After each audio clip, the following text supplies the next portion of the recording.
Okay, Digitech ကနေပြန်လဲကြိုဆိုပါတယ်ဒီတစ်ခေါက်မှာငါတို့ React.js ကိုလေ့လာကြပါနော် Okay, so React.js ဆိုတာပါလေပေါ့နော်သူကဒီမှာ official website မှာသူတို့ပြောထားတဲ့အတိုင်းပဲ JavaScript library တစ်ခုဖြစ်တယ်ပေါ့နော် user interface တွေကိုတည်ဆောက်ဖို့ရပေါ့နော်ဒါအရှင်းဆုံးပဲသူတို့ရဲ့ definition ပေါ့နော် Okay, အဲ့ဆိုရင်ဒီကောင်ကိုနည်းနည်းလေးအခြေဖွင့်မယ်ဆိုရင်ငါတို့ဒီ framework တစ်ခုပေါ့ JavaScript framework ပေါ့နော်ငါတို့ website တွေ web application တွေလုပ်ဖို့အတွက်ပေါ့နော်Facebook က2017မှာ develop လုပ်ခဲ့တယ်ပေါ့နော် Okay အဲ့ဆိုရင်ဒီကောင်ကframework နီးပါတော့မဟုတ်ဘူးဒါပေမဲ့ library အကြီးကြီးတစ်ခုလို့ပြောလို့ရတာပေါ့နော်ဆိုတော့ framework ဆိုတာနဲ့ကိုငါတို့ကအကုန်လုံး all in one ဖြစ်သွားတယ်ဒီကောင်ကအစုံလိုက်တော့ပါမလာဘူးပေါ့နော်ဒီ single page application လုပ်ဖို့အတွက်ဒီ routing တွေအတွက်ဆိုရင်ငါတို့တခြား package တွေကိုပြန်ပြီးတော့dependency အနေနဲ့ထည့်သွင်းယူရတာပေါ့နော်ဒါပေမဲ့ဒီကောင်ကအရန် powerful ဖြစ်တဲ့ framework တစ်ခုဟုတ်ပါတယ်နော် Okay အဲ့ဆိုရင်ငါတို့ React ကိုဘာလို့ရွေးချယ်တင်တယ်လဲပေါ့နော်အရှင်းဆုံးနဲ့အလွယ်ဆုံးပြောမယ်ဆိုရင်တော့ဒီကောင်ကအရန် popular ဖြစ်တဲ့ framework တစ်ခုဖြစ်လို့ပေါ့နော်ပြီးလို့ရှိရင်နောက်တစ်ခုက React ကို Facebook team က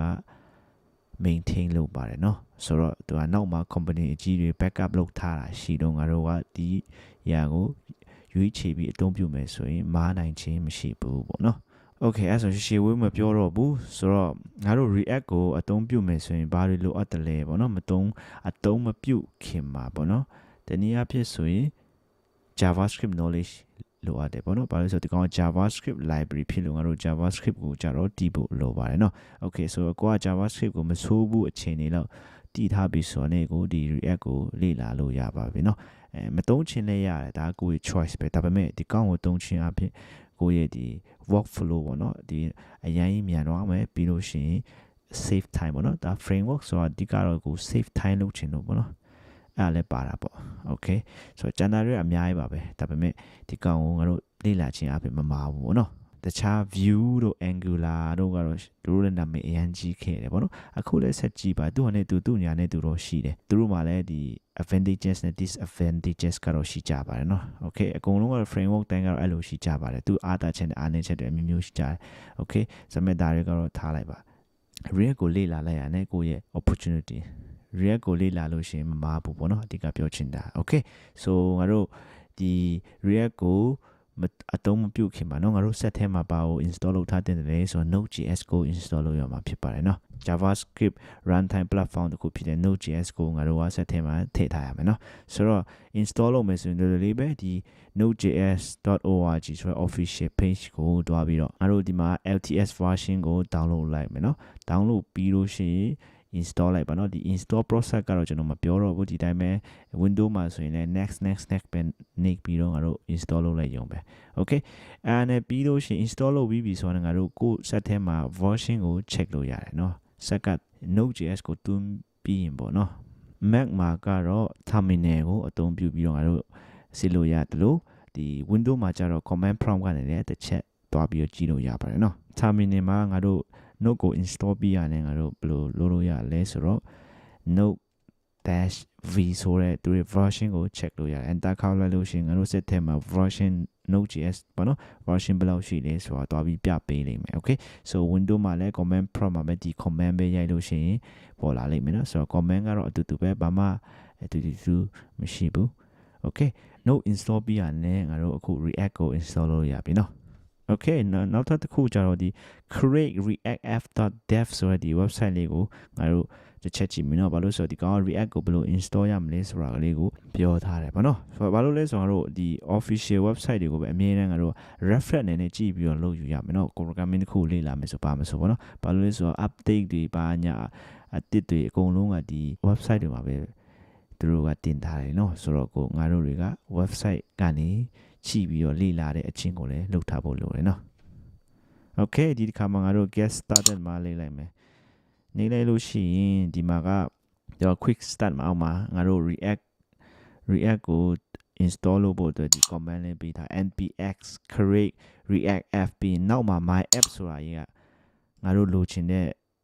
name ပေးလို့ရတယ်เนาะကိုယ့်ရဲ့ folder name ပေါ့တနည်းအားဖြင့်ဆိုရင် okay အဲ့ဆိုရင်ကျွန်တော် terminal မှာတွားပြီး run လိုက်မယ် terminal မှာကျွန်တော်က desktop ကိုအရင်တွားမယ်เนาะ cd နဲ့ desktop လေးအရင်ရွှေ့မယ်ပြီးလို့ရှိရင်ငါတို့ npx နဲ့ create react app လေးဒါကတော့သူတို့ရဲ့ပုံတည် command ပေါ့နော်ပြီးလို့ရှိရင်ငါတို့လိုချင်တဲ့ app name ပေါ့နော် folder name ပေါ့ဒီနားပေးဆိုရင်သူတို့ရဲ့ official အတိုင်းပဲ my app ဆိုတာလေးကျွန်တော်နာမည်ပေးလိုက်မယ်ပြီးလို့ရှိရင် enter ခောက်လိုက်မယ်အဲဆိုရင်သူတို့ကဒါ install လုပ်နေပြီဆိုရယ် state ပေါ့နော်ဆိုဒီနာမှာနည်းနည်းတော့စောင့်ရတယ်ပေါ့နော် internet ပုံမူတည်ပြီးတော့ပေါ့နော်ကိုရဲ့တခါလေးများနဲ့တခါလေးနေတယ်ပေါ့နော်ဒါပေမဲ့ကိစ္စမရှိဘူးတော့နေသူအကုန်လုံး install လုပ်ပြီးသွားလိမ့်မယ် okay ဒီစစ်မှာဆိုရင်ငါတို့ရဲ့ React.js ကို install လုပ်ပြီးပြီဆိုတာလေးအတိတ်ပဲပေါ့နော်အဲဆိုရင်ဒီကောင်ကိုငါတို့ VS Code နဲ့ဖွင့်ရအောင်နော်ဒါကတော့ကျွန်တော်သုံးတဲ့ editor ပေါ့နော်ကိုကြိုက်တဲ့ editor သုံးလို့ရပါတယ် open folder လေးကိုနှိပ်ပြီးတော့ငါတို့ဒီမှာ my app ပေါ့နော်ခဏ name ပေးထားရွေးချယ်ပြီးတော့ open နှိပ်လိုက်မယ်အဲဆိုရင်ငါတို့folder လေးကြာလာလိမ့်မယ်မကြာဘူးဆိုရင်ဒီမှာခေါက်လိုက်ရုံပဲနော် explorer မှာပြီးလို့ရှိရင်ဒီမှာ folder တွေသူကတခါလဲငါတို့အတွက်လုပ်ပေးပြီးထားတဲ့ folder တွေကြာလာလိမ့်မယ်ဒီ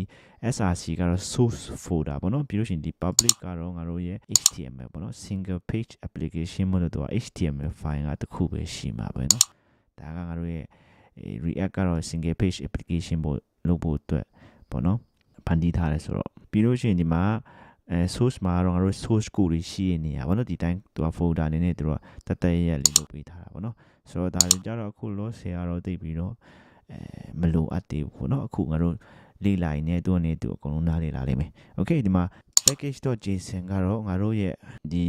react မှာသုံးတဲ့ dependency လို့ခေါ်ရပေါ့နော်သူရဲ့ဒီ package တွေပေါ့ library တွေဒီမှာ react သုံးတယ် react DOM ရှိမယ်နော်ပြီးလို့ရှိရင် react က version ဘယ်လောက်သုံးထားလဲဆိုတာလည်းပါတယ်okay ပြီးလို့ရှိရင်ဒါကတော့ channel ဟာတော့အဲ့လောက်ထိအရေးမကြီးဘူးဒီ package.json မှာတော့ဒီ dependency ကိုကြည့်ရအောင်ပေါ့နော်ဒီမှာငါတို့ package တစ်ခုဘောလို့ dependency တစ်ခု install လုပ်တိုင်းဒီ dependency ဆိုတဲ့ဒီ package.json မှာတွားပေါ်လိမ့်မယ်เนาะအခုလောဆယ်ကတော့အများကြီးမရှိဘူး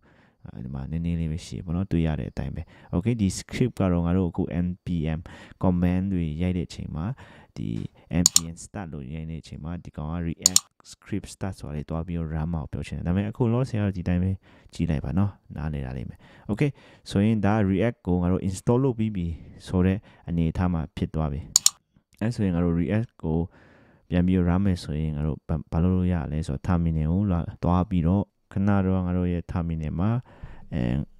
folder တွေကိုတွားလိုက်မယ်နော် cd နဲ့ငါတို့ရဲ့ folder က my app လို့ပေးထားမလားအဲ့ဒါကိုတွားပြီးတော့ချိန်လိုက်မယ်ငါတို့ရဲ့ directory ပေါ့နော်ပြီးလို့ရှိရင်ငါတို့အခုဘာလုပ်မလဲဆိုတော့ npm start ဆိုတာလေးနေလိုက်လို့ရှိရင်ငါတို့ရဲ့ react app ကြီးကစတင်ပြီးတော့ဒီ local server မှာ run တော့ဖြစ်ပါတယ်နော် okay enter ခေါက်လိုက်မယ် okay ဒီမှာကြည့်တခါလဲသူ automatically local host 3000 okay ဒီ logo လေးလိမ့်နေပြီဆိုဒါငါတို့ရဲ့ react app ကြီးက run နေပြီပေါ့နော် local server မှာအဲဆိုရင်ငါတို့ react ကိုစတင်ပြီးရေးလို့ရပြီ okay